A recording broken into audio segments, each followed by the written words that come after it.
ताल छापर, जी हाँ, एक वो जगह जिसका जिक्र करते ही हिरण याद आ जाते हैं। काले हिरणों के लिए पूरी दुनिया में मशहूर ताल छापर में हिरणों की ताल कैसे होती है, आज ये दिखाने के लिए हम पहुंचे हैं ताल छापर। आप देखिए हमारे साथ हिरणों की ताल।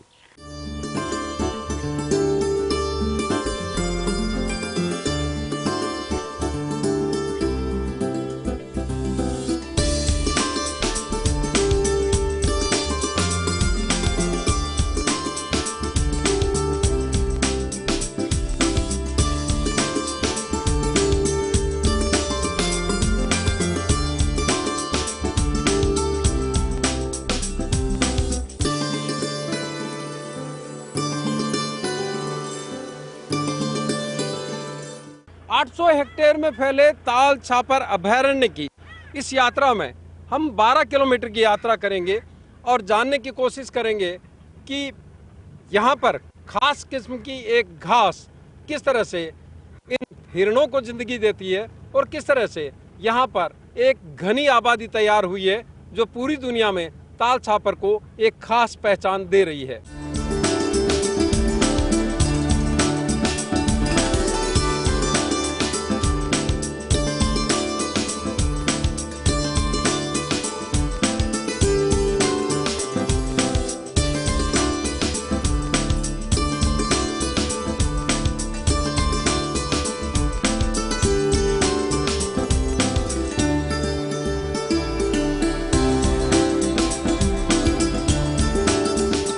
हमारे विशेष सहयोगी सुधीर शर्मा और कैमरा पर्सन बलवीर सिंह के साथ हम इस 12 किलोमीटर की यात्रा में कृष्ण मृग के पीछे की थ्योरी भी बताने की कोशिश करेंगे और साथ ही ये भी बताएंगे कि काले हिरणों का जीवन किस तरह से यहाँ पर फलता है, फूलता है और वो कौन सी घास है जिसकी वजह से यहाँ पर एक घनी आबादी हिरणों की इस प्रजाति की है। उसको समझने से पहले हम सूरज सिंह पूनिया जी से पूछते हैं कि इसे ताल छापर क्यों कहा जाता है। छापर तो ये गांव का नाम है, लेकिन ताल कहाँ से जुड़ गया इसमें? ये देखिए आप सामने वो पहाड़ियाँ दिख रही हैं, वो सामने दूर जी वो गोपालपुरा की पहाड़ियाँ हैं और वो कैचमेंट एरिया था, वहाँ से पानी बह के नदी के रूप में यहाँ फैलता था और ये पूरे का पूरा ताल था। यहाँ पानी भरता था, पानी भरे हुए क्षेत्र को इस एरिया में ताल कहते हैं। धीरे धीरे वहाँ से सिल्ट आके इस पे डिपॉजिट हो गई और ये एरिया सरफेस में कन्वर्ट हो गया और उसमें ये अपने क्षेत्रीय प्रजाति की घास से उत्पन्न हो गई। ये ग्रासलैंड के रूप में डेवलप हुआ है। अच्छा, ये घास कौन सी है जिसकी वजह से इतनी बड़ी घनी आबादी यहाँ पर हुई? यहाँ एक मोथिया नाम की घास है जिसको साइंटिफिक नेम है साइप्रस रोटेंडस। उस घास के कारण ये हिरण यहाँ पे पिछले कई साल से लगभग 115 साल से सरवाइव कर रहे हैं। ये आपने पानी का एक वैकल्पिक रास्ता तय किया है यहाँ पर। मुझे लगता है पाइपलाइन आपने जो बिछाई है उसके जरिए आपने ये इंतजाम है और ये पानी जो है ये हमारा जो पानी की व्यवस्था हमने कर रखी है पाइपलाइन से जुड़ा हुआ है, उससे ये पानी सामने देखिए ये आ रहा है। इस तालाब में हम भर देंगे और ये सूखने के बाद इसके दूसरा तालाब है उसको भर देंगे। 6 वाटर होल हम पिंच पीरियड में गर्मियों में इसके लिए मेंटेन करते हैं। तो इसमें देखिए ये सारे के सारे हिरण हैं, ये बारी बारी से आके पानी पिएंगे। हर हिरण का एक अपना छोटा ग्रुप होता है। तो हम आपको बताएंगे कि छोटा ग्रुप 20-25 का होता है जिसमें एक काला और 20-25 ये जो भूरी मादाएं होती हैं। इस ग्रुप को पानी पिलाने के लिए उसका लीडर यहाँ आता है और वो पानी पिला के उसको ले जाता है। तो अब भी हम आपको दिखाएंगे सामने, वो देखिए सामने एक काला हिरण है, उसके आसपास 20-25 मादाएं हैं और इसको इस रूप में भी जोड़ा जाता है कि ये श्री कृष्ण भगवान है, बाकी सब गोपियां हैं। तो कृष्ण मृग इसको इसलिए भी बोलते हैं। आप ये देखिए सामने बैठे हैं। बलवीर, आप दिखाएं कि कृष्ण मृग क्यों कहा जाता है। उसके पीछे की जो थ्योरी है वो इस पेड़ के नीचे आपको नजर आएगी। उस पीछे की तरफ वहां पर एक नर के साथ कई मादाएं हैं और कह सकते हैं कि कृष्ण के साथ गोपियां हैं। क्यों पुनिया साहब, मैं सही कह पा रहा हूँ? हाँ, लोग इसी रूप में इसको जोड़ते हैं कि एक कृष्ण होता है बाकी सब गोपियां हैं। तो ये जो कृष्ण लीला है इसके कारण इसको कृष्ण मृग बोलते हैं। वैसे इसका रंग भी कृष्ण मतलब काला है। तो लोग अपनी अपनी भावना से इसको जोड़ के देखते हैं। जैसे ये एक नर चल पड़ा है, इसके पीछे इसकी सारी मादाएं चाह रही हैं, और ये जो दो नर हैं ये केवल अपने हिसाब से आए हैं, इस ग्रुप के साथ नहीं रहेंगे। ये ग्रुप में केवल एक ही नर रहेगा और 20-25 मादाएं रहेंगी। ये एक छोटा सा गड्ढा इस तरह से करते हैं और इस गड्ढे के अंदर पेशाब करेंगे, इसी में अपनी मैंगनी यूरिन एंड ड्रॉपिंग इसी में करेंगे। और एक मेल की टेंडेंसी ये रहेगी कि पूरे साल वो इसी जगह पे बैठता रहे। ये जब फिजिकली कमज़ोर हो जाएगा तो दूसरा जवान नर आके उसको लड़ाई करके यहाँ से भगा देगा। इनमें दो ही चीज़ों के लिए लड़ाई होती है, एक तो इस लीग के लिए, दूसरा फीमेल के लिए। तो ये साल भर लड़ते रहते हैं, अपनी जिसमें जितनी ताकत है वो इस लीग एरिया में रहेगा। आमतौर पर किस तरह की नेचर होती है एक हिरन की? आप कितने साल से यहाँ पर हैं तालछापर में, और कितना इसको जी पाए हैं?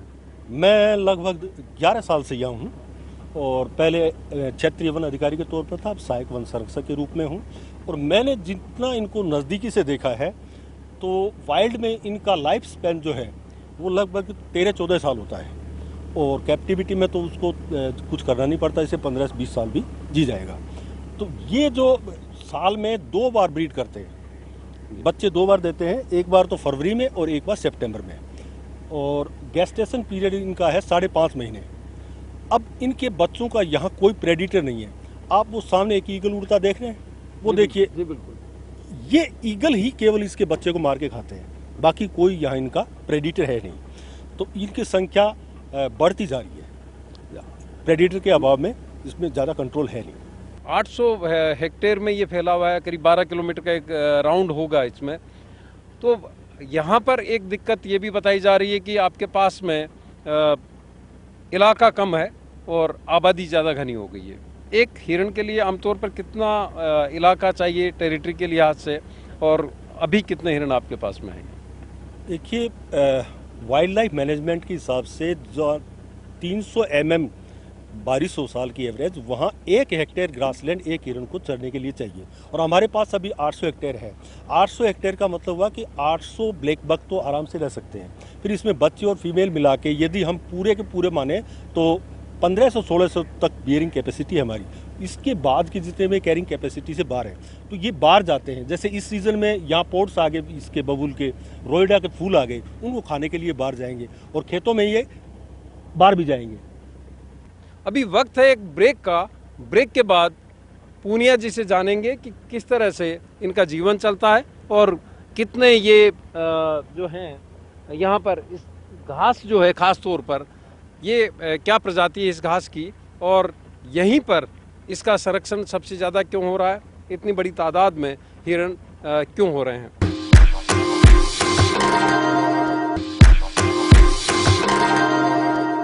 ब्रेक के बाद एक बार फिर आपका स्वागत है।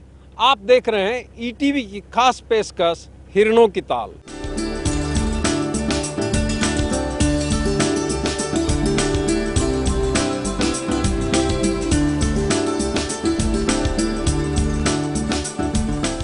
ये जो विजुअल देख रहे हैं हम, जो दृश्य है, मनोरम दृश्य है, इसकी क्या खास बात है पूनिया साहब? क्या कृष्ण मृग वाली जो बात है वो इसी में आ रही है? क्योंकि बीच में ये देखिए, ये एक काला हिरण है, इसके आसपास 20-25 ब्राउन जो है वो फीमेल है या इमेच्योर मेल है। तो ये एक सबसे छोटा इसका ग्रुप है 20-25 का। ये अपने ग्रुप को एक साथ कहीं चराने के लिए ले जाएगा और कहीं ये इनको पानी पिलाने के लिए जाएगा। अब अपन देख रहे हैं कि इसके सींग इसको भारी है, लेकिन इसके सींग बहुत काम आते हैं। ये जब किसी खेत के में चराने के लिए जाएंगे और उसकी फेंसिंग में छोटा सा इसको छेद मिल जाएगा, तो मुंह डाल के सींग से गोल गोल करके खुद निकल जाएगा और उसी छेद के अंदर से पूरा ग्रुप निकल जाएगा। तो इसके सींग जो हैं वो इसके जीविका साधन भी है। अच्छा, ये लीड करते हैं ना, पूरी जिम्मेदारी जो फीमेल है, जितनी मादा हिरण है, हाँ, उनकी जिम्मेदारी अकेले इस नर हिरण की है, कह सकते हैं इन कृष्ण जी की है। हाँ, ये सुरक्षा इनकी, या इनको कहाँ चराना है, कहाँ उनको अच्छा खाना मिलेगा, कहाँ ले जाना है, ये सारी की सारी लीड ये कृष्ण मृग करते हैं।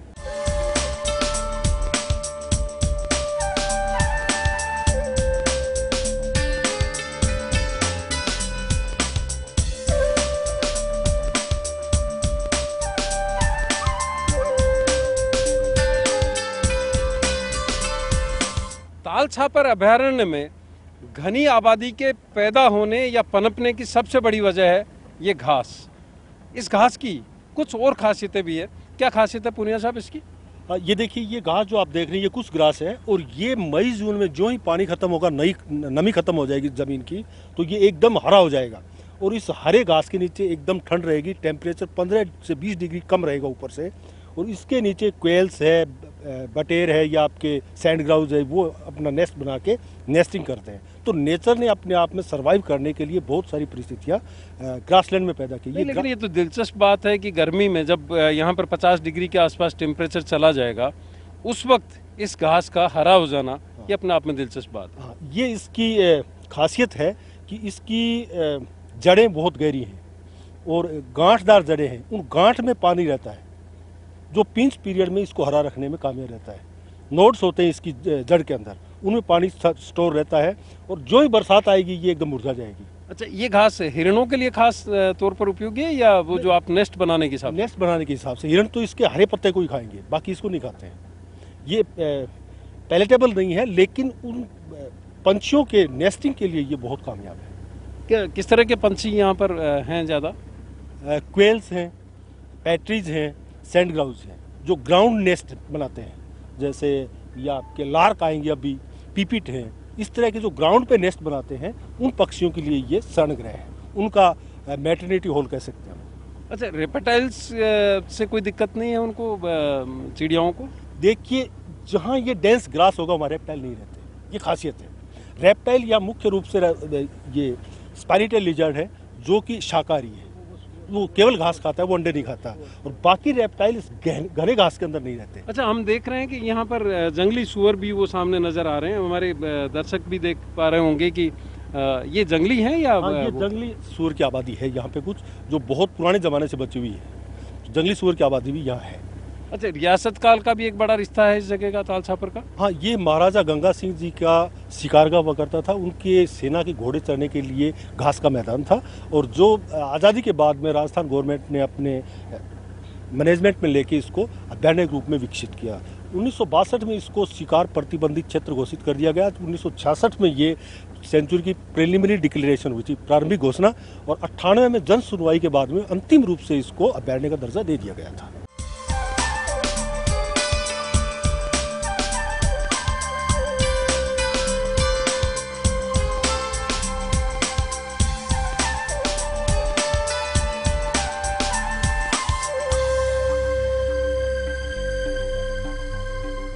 अच्छा पुनिया साहब, ये जो रेप्टाइल है, ये क्या है और इसकी क्या खास बात है? ये इसको देसी भाषा में सांडा कहते हैं, स्पाइनिटेल लिजर्ड, और इसके टेल में स्पाइंस होते हैं। और जो जितना भी ये एक तो शाकाहारी है, छोटे मच्छर को भी नहीं खाता ये, और इसकी पूंछ के अंदर इतने न्यूट्रिशंस होते हैं, उसकी मेडिसिन वैल्यू भी है। और जितने भी शिकारी पक्षी यहाँ आते हैं उनका ये भोजन है, प्रे बेस है ये। तो जितने ताल छापर में 46 तरह के शिकारी पक्षी बाहर से आते हैं, और वो सारे के सारे इसको खाते हैं। ये देखिए, इसके पूंछ में टेल स्पाइंस दिख रहे हैं, इसलिए इसको स्पाइनिटेल लिजर्ड बोलते हैं। इसके कान नहीं होते, सुनता नहीं है, ये केवल धरती की धड़कन से पहचान पाता है, और प्योर शाकाहारी है। इस घास के पत्ते को तोड़ तोड़ के खाता रहेगा और अपने होल के आसपास रहेगा। सुरक्षा के लिए उस होल के अंदर चला जाएगा।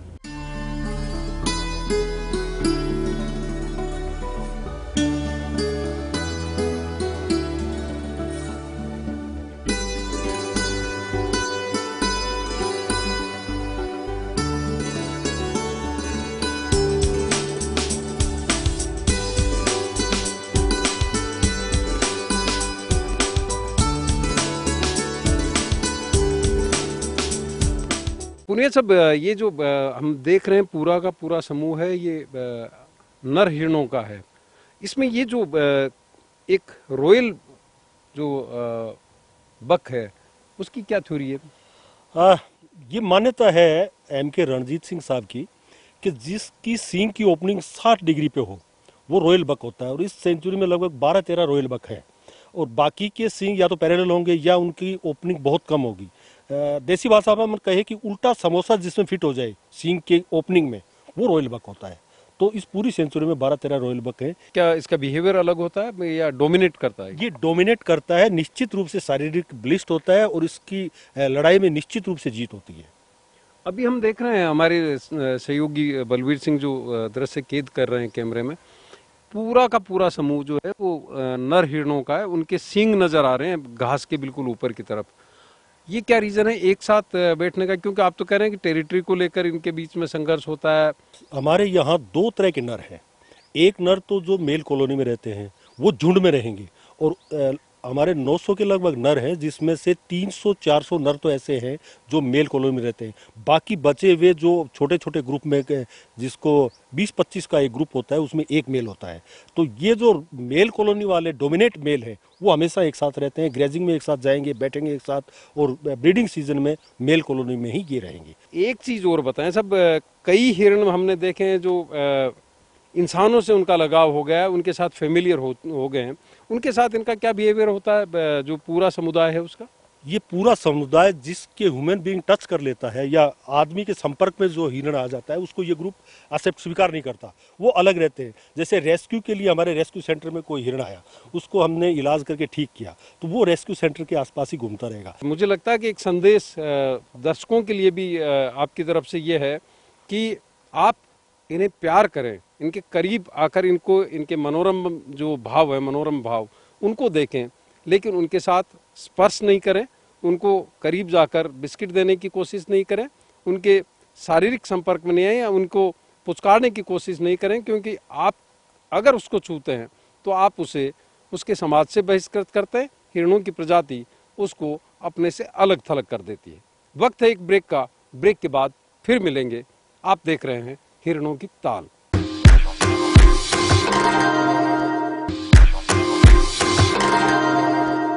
ब्रेक के बाद एक बार फिर आपका स्वागत है। आप देख रहे हैं ईटीवी की खास पेशकश हिरणों की ताल।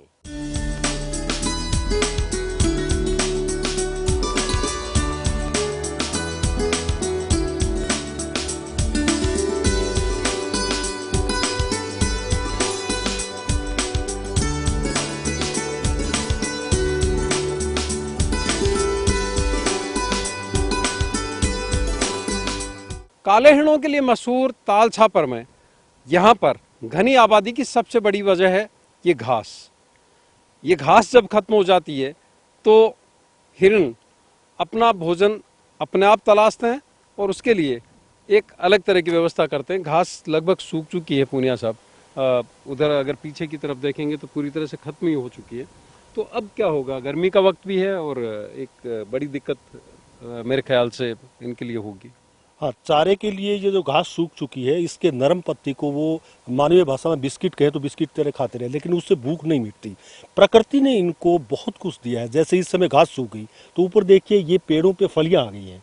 ये देसी बबूल की फलियां हैं, ये बहुत ही न्यूट्रिशियस हैं, और इनको खाने के लिए पूरे झुंड के झुंड इन पेड़ों के नीचे आ जाते हैं। इस समय घास ने खा के इस समय ये फलियां खाते हैं और अपनी भूख मिटाते हैं। ये देखिए पूरा पेड़ लदा पड़ा इस समय, और ये हवा से या तोते के काटने से या अन्य कारणों से नीचे गिरती रहती है, और अपनी भूख मिटाने के लिए नीचे वृक्ष कुंज के नीचे पूरे का पूरा झुंड है। अच्छा, वृक्ष कुंज के नीचे ये पूरा का पूरा झुंड है। यहीं पर पानी भी है, तालाब भी है, हालांकि पानी अब सूख चुका है। तो यहाँ के जो ये हिरण है ये फिर पानी के लिए कहाँ जाते होंगे? ये इसके पास में जो वाटर होल अपने शुरू में देखा था जहाँ पानी खुला हुआ है, तो ये 6 वाटर होल आसपास के एरियाज में जो पर्याप्त हैं। ये वाइल्ड लाइफ मैनेजमेंट के हिसाब से हमने उसको कैलकुलेट करके बनाया कि कितनी दूरी पे कितना पानी रहना चाहिए, उस हिसाब से पानी हम उसमें छोड़ते रहते हैं। तो यहाँ से हिरण वो करीबन 500 मीटर दूर वाटर होल है, उस पर पानी पी के वापिस यहाँ फलियाँ खाने के लिए आ जाएंगे।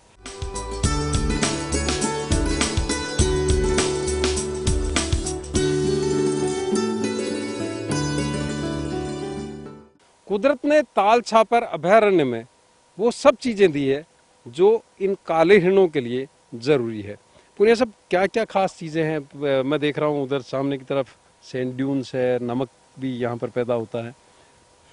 देखिए ये हमारा जो ग्रासलैंड सिस्टम है, इसमें ना केवल काले हिरण बल्कि हजारों तरह की पशु पक्षी और वो चीज़ें सर्वाइव करती हैं। इस जमीन की खासियत देखिए आप, ये देखिए सामने पूरे का पूरा एक ग्रासलैंड है, घास फैला हुआ है, उसके आगे वो सैंड ड्यून्स है, उसके आगे यहाँ नमक बनता है इस पानी में, उसके आगे देखिए ये वुडलैंड है, हरियाली है, पेड़ है, उसके आगे पहाड़ है। तो ये सारी चीज़ें मिलके इस जगह को इतना उपयोगी बना रही हैं कि यहाँ हर तरह की ज़िंदगी पनप रही है। जिसको पानी वाली वेटलैंड है तो यहाँ पे वेडर्स आते हैं, टेरेस्ट्रियल बर्ड्स आते हैं। अच्छा, नमक तो वैसे भी कई जगह नमक दिया जाता है हिरणों को। हाँ, जो भी शाकाहारी हैं उनके शरीर में नमक की कमी पूर्ति करने के लिए पेड़ों से नमक की ढेले बांध के लटकाए जाते हैं, उसको लीक करते रहते हैं और नमक की पूर्ति करते हैं। लेकिन हमारा जो ये नमक बन रहा है इस क्षेत्र में एक विशेष वेजिटेशन लाना उगता है, लाने की पत्तियां खा के हमारे जो ब्लैक बक है वो अपने नमक की पूर्ति करते हैं, तो हमें उसको ऊपर से नमक देने की आवश्यकता नहीं पड़ती है। अच्छा, ये जो पहाड़ है, पहाड़ों का क्या रिश्ता, उनसे क्या चीज़ मिल रही है पानी के अलावा? नहीं, पहाड़ में जो पानी बह के आता था उससे उपजाऊ मिट्टी यहाँ आई है और एक विशेष तरह के न्यूट्रिएंट्स के साथ वो मिट्टी आई है। आप ये देखिए, इस मिट्टी के अंदर ये मोथिया घास पैदा होता है। ये मोथिया घास इतना न्यूट्रिशियस है कि इसको खाने के लिए पूरे 120 साल से हिरण इसी जगह पर रहते हैं। बरसात होते ही चाहे 20 किलोमीटर में जितने भी फैले हुए हैं वो सारे के सारे इसकी सुगंध के साथ, ये इसकी जड़ में एक दाना होता है जिसको मोतिया बोलते हैं, और इस सुगंध बरसात होते ही ये देखिए मोती की तरह सफ़ेद है, और ये इसकी सुगंध बरसात होती है, इसकी सुगंध के कारण 20-25 किलोमीटर में जितने भी फैले हुए ब्लैक बक है वो सारी यहाँ आ जाएंगे।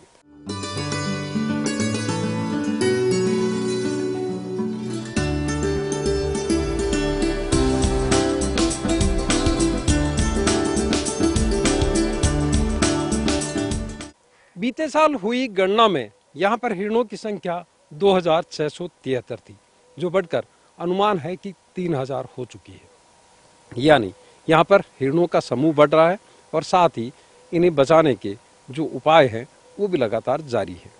ज़रूरत है इसे एक पर्यटन स्थल के बतौर और बेहतर तरीके से स्थापित करने की और हिरणों को बचाने की। तो ये थी हमारी खास पेशकश हिरणों के ताल। ताज़ा तरीन खबरों के लिए देखते रहिए ETV राजस्थान।